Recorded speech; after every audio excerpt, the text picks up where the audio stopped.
Okay, so I will be talking about if you've ever had to, if you've ever been asked anything, and for a favor, and somebody has asked you to do something for them, and you might have said yes. Maybe you're a person who says yes a lot, so people come to you a lot. But isn't that a hindrance sometimes when somebody asks you for something and you say yes, but it's like, oh, I didn't really want to say yes, and now you've committed yourself to, fulfilling that task that they asked of you.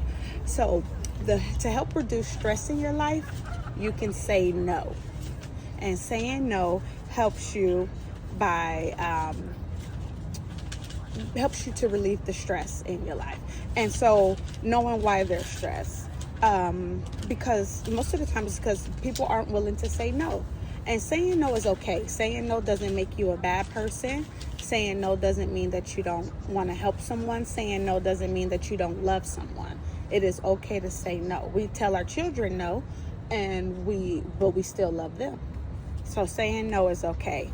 And then plus, stress comes from perceived threat or a challenge. And sometimes when somebody asks you to do something, it's very challenging. Yes. It can be challenging to complete it. So that's how you can know that how saying no can help relieve your stress. Secondly, why say no? Because sometimes we don't want to say yes. It's if you don't want to say yes, then you should say no. And it like I said in the beginning, it relieves you of that commitment that you would have put yourself in as far as helping someone out. Thirdly, to help relieve stress, the saying no frees you from that commitment that we talked about. It frees you from liability. It frees you from overthinking. It frees you from anxiety. It frees you a lot as far as you being able to say no to somebody. And it also sets boundaries when you say no, because it lets someone know that not only can I say no, but I will say no if it comes up and it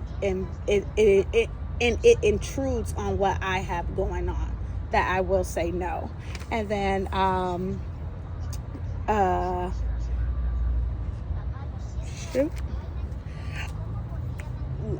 life with no. So when you say no, you're letting someone know that you're not a robot, because when you're constantly saying yes and saying yes and saying yes, people expect you to be able to run and go, and you have your own needs. You have your own person. You probably have a family. You have children.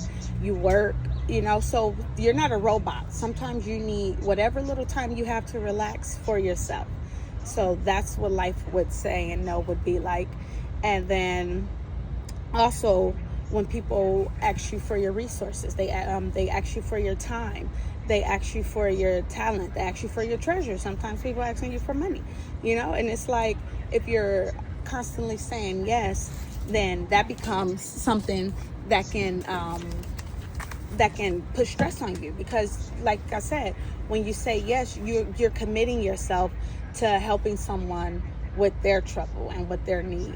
So what you can do to help simplify your life is say no. And the way you can do this is by putting it into action now. Like by, when you leave here, while you're here, I appreciate you guys for helping me, but even with me, you could have said, no, we can't help you with that right now.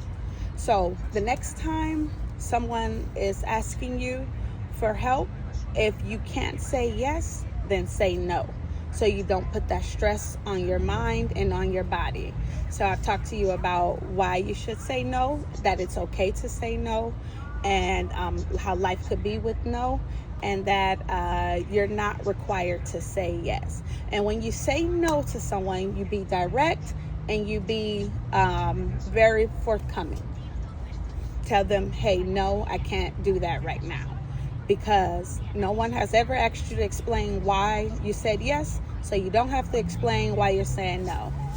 So remember, if you have to hesitate to say yes, then say no. Thank you. And then